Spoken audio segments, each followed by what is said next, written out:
சர்க்கரை நோய் ஏன் இந்தியர்களுக்கு அதிகம் வருகிறது? கார்ப்பரேட் சதியா?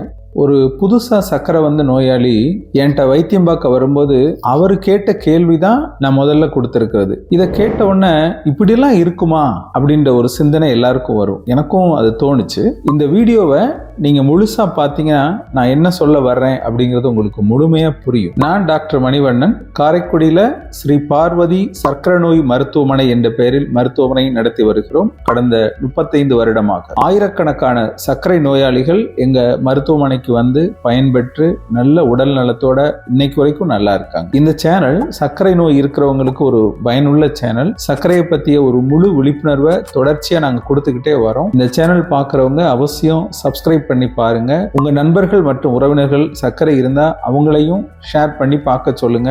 சர்க்கரை நோய் ஏன் வருது அப்படிங்கிறது உங்களுக்கு தெரியும் நினைக்கிறேன். இருந்தாலும் சொல்றேன். அதிக உடல் எடை பரம்பரையாகவும் வரலாம். அதிகமான மன அழுத்தம் இருக்கிறவங்களுக்கும் சர்க்கரை நோய் வரலாம். உலகத்துல சர்க்கரை நோயாளர்களுடைய எண்ணிக்கை அதிகம் இருக்கிற நாடு வந்து சைனா, அதுக்கடுத்து இந்தியா, அதுக்கடுத்து அமெரிக்கா. இதான் இப்ப டாப்பஸ்ட் கண்ட்ரி. அதாவது சைனா, இந்தியா, அதுக்கடுத்து அமெரிக்கா. நம்ம கொஞ்சம் கொஞ்சமா நம்ம பாப்புலேஷன் சர்க்கரையில முதலிடத்தை நோக்கி முன்னேறிக்கிட்டே இருக்கிறோம். இது கொஞ்சம் வருத்தமான செய்தி தான். ஒரு சர்க்கரை நோயாளர் முத சர்க்கரைக்கு வைத்தியம் பண்ண வர்றாரு. அவர் வர்றப்ப இந்த ஜல்லிக்கட்டு பிரச்சனை உச்சத்துல இருந்த சமயம். அவர் வந்த உடனே ஏன் சார் எனக்கு சர்க்கரை வந்துருச்சு, ஏன் சார் சர்க்கரை வந்துச்சு, ஏன் எனக்கு சர்க்கரை வந்துச்சு திருப்பி என்கிட்ட கேட்டுக்கிட்டே இருந்தாரு. இதுக்கு முன்னாடி சொன்ன அந்த காரணங்களை அவருக்கு சொல்லிக்கிட்டே வந்தேன். ஆனா அவர் சாட்டிஸ்ஃபை ஆகல. கேட்டுக்கிட்டே வந்தவர், சார் சர்க்கரை வந்ததுக்கு கார்பரேட்டோட சதியா இருக்குமா அப்படின்னு கேட்டார்.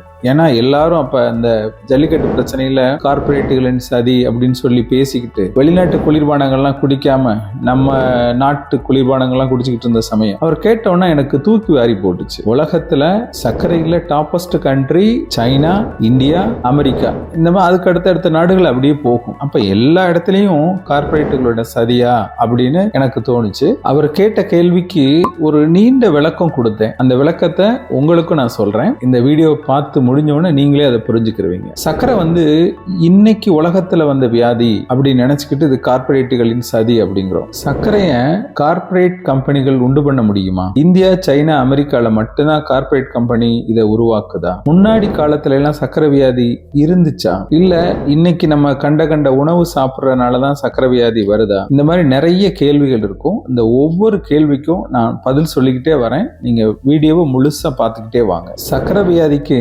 ஆங்கிலத்துல டயபெட்டிஸ் மெலிட்டஸ்ன்னு சொல்லுவாங்க. டயபெட்டிஸ் அப்படின்ற வார்த்தை 1425 வருஷம் மெடிக்கல் டெக்ஸ்ட் புக்ல இடம்பெற்ற வார்த்தை.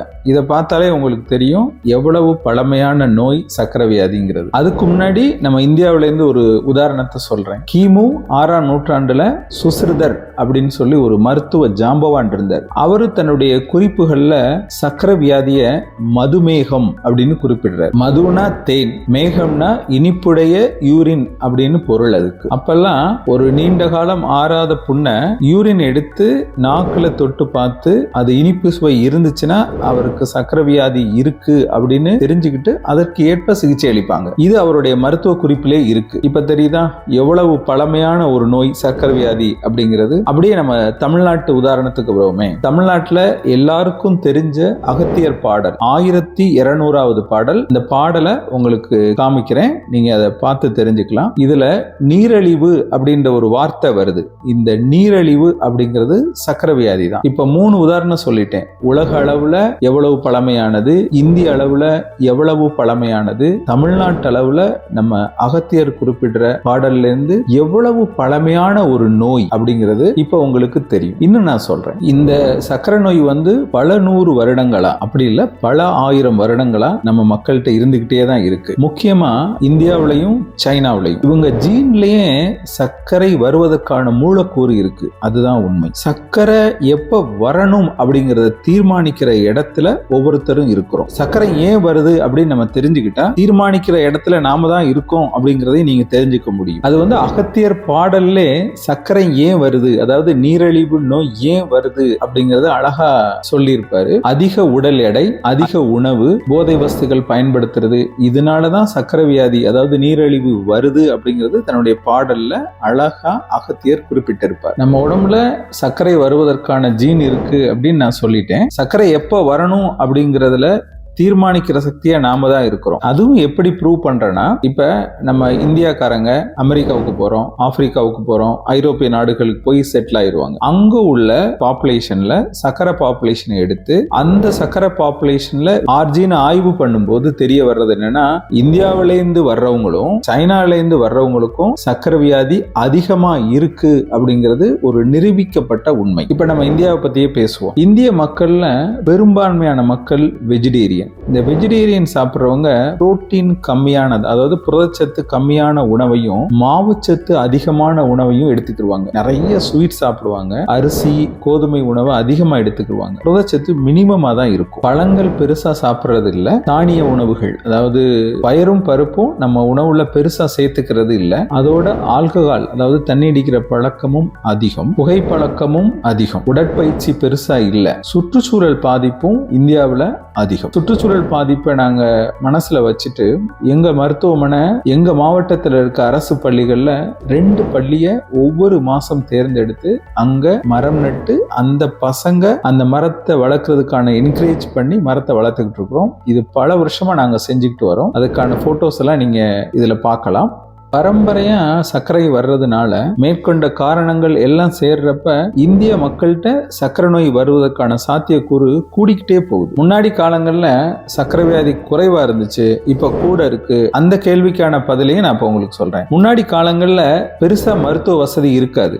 இப்ப எல்லாருக்குமே ஒரு அவேர்னஸ் வர ஆரம்பிச்சிருச்சு. ஒரு சின்ன பிரச்சனைனாலும் பக்கத்துல லேப் இருக்கு, அங்க போய் டெஸ்ட் பண்றாங்க, சர்க்கரை இருக்கு அப்படிங்கறத உறுதிப்படுத்துறாங்க. சர்க்கரை இருக்குன்னு தெரிஞ்சோன்னா வைத்தியத்துக்கு போறாங்க. அதனால சர்க்கரையோட பாப்புலேஷன் கூடுது. அடுத்து எல்லாருமே வருஷத்துக்கு ஒரு தடவை ஹெல்த் செக்அப் போயிடுறாங்க. அதுலயும் சர்க்கரை இருக்குது கண்டுபிடிக்கப்படுது. அப்ப சர்க்கரை மக்களோட எண்ணிக்கை கூடுது. இந்த மாதிரி தான் பழைய காலங்கள்ல நம்ம மருத்துவ வசதி குறைவா இருந்த நாட்கள்ல இந்த பரிசோதனைகளே இருக்காது. அதனால சர்க்கரை இருக்கு அப்படின்னு தெரியாமலே மக்கள் வாழ்ந்துகிட்டு இருப்பாங்க. ஆனா இப்ப எங்க பார்த்தாலும் பக்கத்துல மருத்துவமனை வந்துருச்சு, லேப் வந்துருச்சு அப்படின்னா டெஸ்ட் பண்றோட எண்ணிக்கை அதிகமாகுது. அதனால பாப்புலேஷன் கூடுது. சரி, சர்க்கரை முன்னாடியே எனக்கு அறிகுறிகளோட வருமா அப்படின்னா 90% நோயாளிகளுக்கு சர்க்கரை அறிகுறிகளோடவே இருக்காது. சைலண்ட் கில்லர் அப்படின்னு சொல்லுவாங்க. அதோட தான் வாழ்ந்துகிட்டு இருப்பாங்க. ஆக்சிடென்டலா ஏதாவது ஒரு பிரச்சனை வரலாம், இல்ல சைலண்டா வாழ்ந்துகிட்டு இருக்கிறப்பவே ஏதாவது ஒரு மெடிக்கல் டெஸ்ட்டுக்கு போகும்போது கண்டுபிடிக்கப்படலாம். இதனாலதான் சர்க்கரை மக்களோட எண்ணிக்கை அதிகமாகுது. சர்க்கரை இருக்கிறவங்க உங்களுடைய கடைசியா பார்த்த உங்க பிளட் சுகர் எவ்வளவு இருக்கு அப்படின்னு நீங்க கமெண்ட்ல பதிவிடுங்க. கண்ட்ரோலா இருக்கான்னு நாங்க சொல்றோம். சர்க்கரை இல்லாதவங்க ஒரு முறை உங்க ரத்த பரிசோதனை பண்ணி உங்களுடைய பரிசோதனை அளவை கமெண்ட்ல பதிவிடுங்க. உங்களுக்கு சர்க்கரை இருக்கான்றத நாங்க பதில் சொல்றோம். இப்ப அந்த கேள்வி கேட்டவருக்கே வரனே, இந்த பதில அவருக்கு நான் சொன்னேன். அவருடைய அம்மாவுக்கு சர்க்கரை இருக்கு, அவங்க என்கிட்ட பல வருஷமா வைத்தியம் பண்ணிக்கிட்டு இருக்காங்க. அப்ப அவங்ககிட்ட கேட்டேன், உங்க அம்மாவுக்கு சர்க்கரை இருக்கா? ஆமா. உங்க ஐயாவுக்கு யாருக்காவது இருந்துச்சு, அதாவது தாத்தா பாட்டிகளுக்கு இருந்துச்சா? இல்ல சார், எங்க அம்மாவுடைய அப்பாவுக்கு இருந்துச்சுன்னு சொன்னாரு. அப்ப பரம்பரையா அவருக்கு சர்க்கரை வருது, 3 தலைமுறையா அவருக்கு சர்க்கரை வருது. இவர் வெயிட் அதிகமா இருக்கிறாரு, கொஞ்சம் ஆல்கஹால் சாப்பிடுவாரு, அதனால அவருக்கு சர்க்கரை வந்துருச்சு. சர்க்கரைங்கிறது இந்த நான் சொன்ன என்கிட்ட கேள்வி கேட்டவருக்கு பரம்பரையா இருந்துகிட்டே வருது. அவருடைய உடம்ப அவர் கெடுத்துக்கிட்டதுனால அவர் 40 வயசுல அவருக்கு சர்க்கரை வந்துருச்சு. இதுல கார்பரேட் எங்க வந்துச்சு? கார்பரேட்லாம் வர்றதுக்கு வாய்ப்பே இல்லை. இன்னொன்னு, ஒரு சாமியார் சர்க்கரை மெடிக்கல் டெரரிசம் அப்படிங்கிறாரு. இதுல எங்க டெரரிசம் வருது? அதாவது டாக்டர்களும் கார்பரேட்டுகளும் சம்பாதிக்க தான் சர்க்கரை வியாதியை உண்டு பண்றாங்க அப்படின்னு தன்னோட வீடியோல பேசியிருந்தார். இப்ப நம்ம சர்க்கரையால காலை இழந்தவங்களை பார்த்திருக்கோம், மாரடைப்பு உயிர் போனவங்களை பார்க்கிறோம், கண் பார்வை இல்லாதவங்களையும் பார்க்கிறோம். அப்ப இதெல்லாம் பொய்ன்னு அவர் சொல்ல வர்றாரா? சுசிரதரும் அகத்தியரும் கண்டுபிடித்து சொன்னது பொய்யா? இல்ல சுசிரதரும் அகத்தியரும் அப்பவே மெடிக்கல் டெரரிசத்துக்கு துணை போனாங்களா?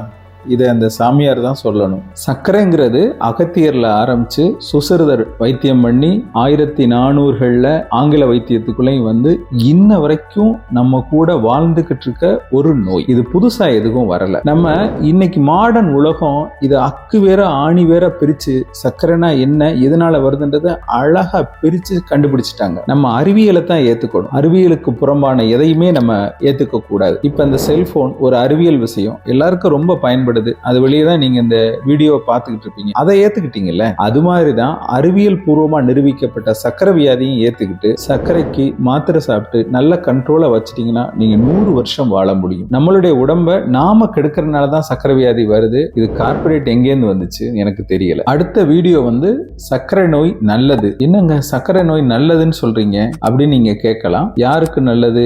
உங்களுக்கு நல்லதா எங்களுக்கு நல்லதான்னு கூட உங்க மனசுக்குள்ள தோணும். இது குறிப்பிட்ட மக்களுக்கு நல்லது. எப்படிங்கிறத ஃபர்ஸ்ட் கமெண்ட்ல லிங்க் இருக்கு, போய் பார்த்து தெரிஞ்சுக்கோங்க.